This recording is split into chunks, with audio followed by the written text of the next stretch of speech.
Olá, pessoal. Bem-vindos de volta ao canal. Muito obrigado por estarem aqui, obrigado por se juntarem a mim. Bem, o início desta semana trouxe uma realidade muito familiar e profundamente perturbadora. O retorno de uma turbulência comercial em grande escala provocada por Donald Trump. Na segunda-feira, o dólar americano caiu de forma perceptível depois que Trump ameaçou os aliados europeus com novas tarifas durante o fim de semana. Há um vídeo completo com os detalhes aqui no meu canal. Ele fez isso como parte de sua campanha agressiva para assumir o controle da Groenlândia. Os Estados Unidos têm uma dívida de 38 trilhões de dólares. Certamente não podem se dar ao luxo de comprar a Groenlândia, de contrair mais dívidas para comprá-la. Não podemos arcar com isso. O povo da Groenlândia merece autodeterminação.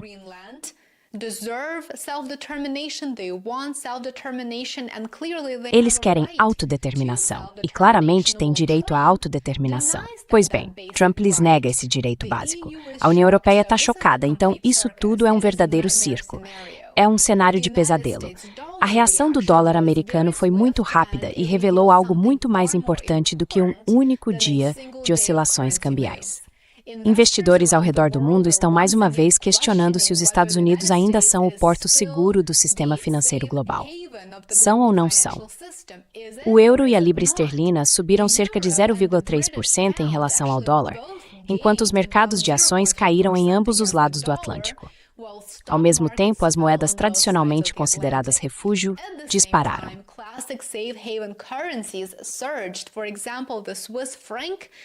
Por exemplo, o franco suíço disparou acentuadamente, subindo cerca de 0,6% e se aproximando de seu nível mais forte em relação ao dólar americano desde 2015, em mais de uma década. Isso provavelmente foi um sinal de inquietação, de uma inquietação significativa nos mercados globais. E para muitos investidores, isso é uma luz de alerta piscando em vermelho. Um vermelho muito intenso. No centro dessa reação está o medo crescente de que a nova postura agressiva e as ofensivas comerciais de Trump possam desencadear uma reavaliação mais ampla da exposição a ativos dos Estados Unidos. O mundo tem estado em dúvida em relação aos títulos do Tesouro americano há algum tempo. Como você sabe, se acompanha meu conteúdo, eu frequentemente falo sobre isso em meus vídeos. E essa superexposição a ativos denominados em dólar americano tem sido um risco. Mas, neste momento, as tensões estão aumentando.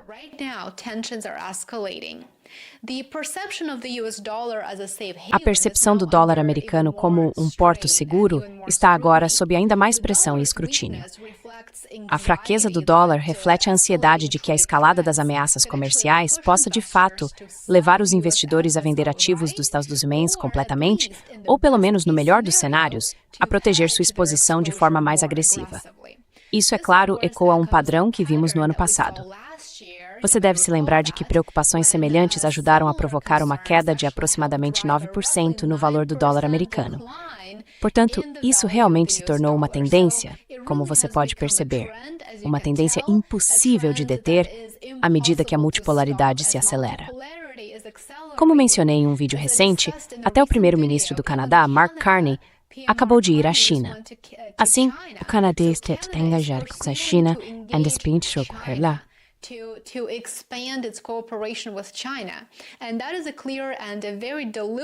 E isso é uma mudança clara e muito deliberada em direção a uma ordem mundial multipolar. O dólar americano vai enfraquecer com o tempo como resultado disso. A queda que vimos nesta semana representa mais uma erosão da confiança nas instituições dos Estados Unidos. A pressão sobre o dólar não é um fenômeno de curto prazo, é claro, mas algo que provavelmente continuará, pois é impulsionada pelas políticas de Washington, que dificilmente mudarão no futuro próximo. Se trata do Trump, é claro. A política forma dramática quando o novo presidente é eleito. E é estrutural neste ponto, não. Vou interrompê-lo.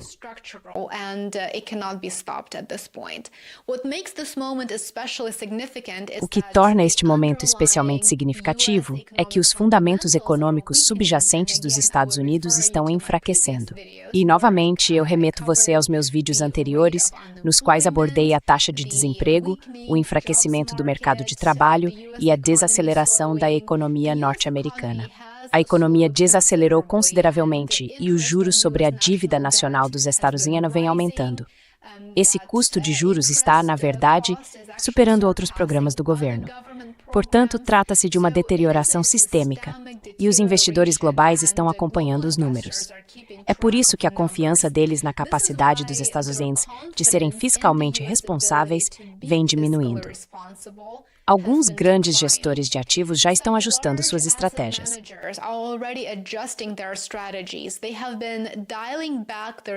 Eles têm reduzido sua exposição ao dólar nas últimas semanas.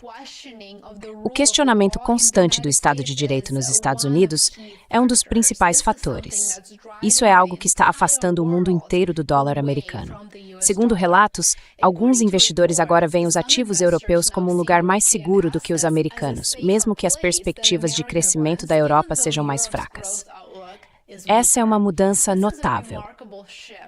Em momentos de estresse global, tradicionalmente o capital fluía quase automaticamente para o dólar e para os títulos do Tesouro dos Estados Unidos. E isso não é mais garantido, isso não é mais o caso. A valorização do franco suíço, na verdade, reforça esse ponto. Quando o medo surge, os investidores estão cada vez mais procurando segurança em outros lugares.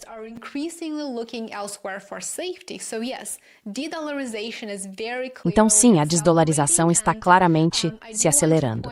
Mas quero destacar que não sou muito fã do termo desdolarização, porque ele implica que o dólar americano deixará de ser usado. Ele ainda será usado, ainda haverá demanda por ele. Mas o conceito de multipolaridade monetária é o que vai prevalecer, e devemos esperar que isso aconteça em breve.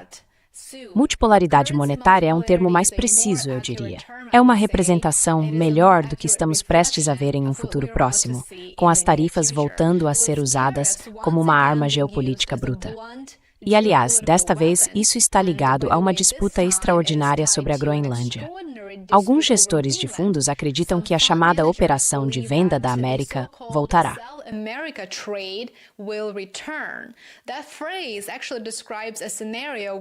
Essa expressão, na verdade, descreve um cenário em que o dólar, as ações dos Estados Unidos e os títulos do governo estão todos caindo ao mesmo tempo. Algo que vai diretamente contra a ideia tradicional dos Estados Unidos como o refúgio financeiro definitivo. Do ponto de vista dos investidores globais, a preocupação é que o comportamento da administração norte-americana possa estar minando os privilégios que o país desfruta há muito tempo nos mercados financeiros. Veja bem, os Estados Unidos têm desfrutado do privilégio de o mundo usar sua moeda, o dólar, como moeda de reserva. Esse é um ativo extremamente valioso e não o contrário. Usar o dólar não é um privilégio. Ter sua moeda nacional servindo como a moeda de reserva mundial é um privilégio imenso que os Estados Unidos efetivamente transformaram em arma.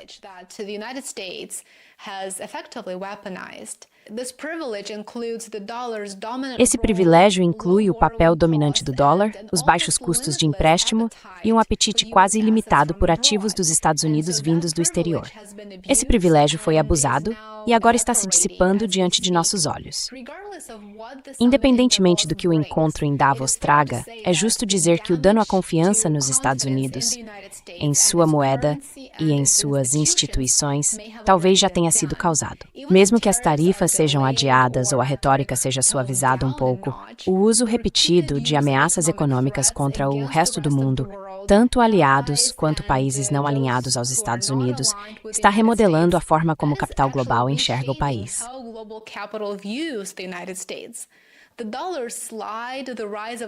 A queda do dólar, a ascensão de refúgios alternativos e a diversificação global longe dos ativos dos Estados Unidos apontam todas para a mesma conclusão. O mundo já não trata o risco político americano como algo impensável. E uma vez que essa mudança psicológica se consolida, como está acontecendo agora, é muito difícil revertê-la. Continuarei atualizando vocês no Substack, no Patreon e aqui no meu canal do YouTube. Fiquem ligados e muito obrigado por assistirem. Espero que tenham gostado desta rápida atualização. Apoiem meu trabalho. Sou realmente grato a cada um de vocês que se tornou assinante pago. Muito obrigado. Aproveitem o resto do dia e espero vê-los aqui amanhã. Cuidem-se.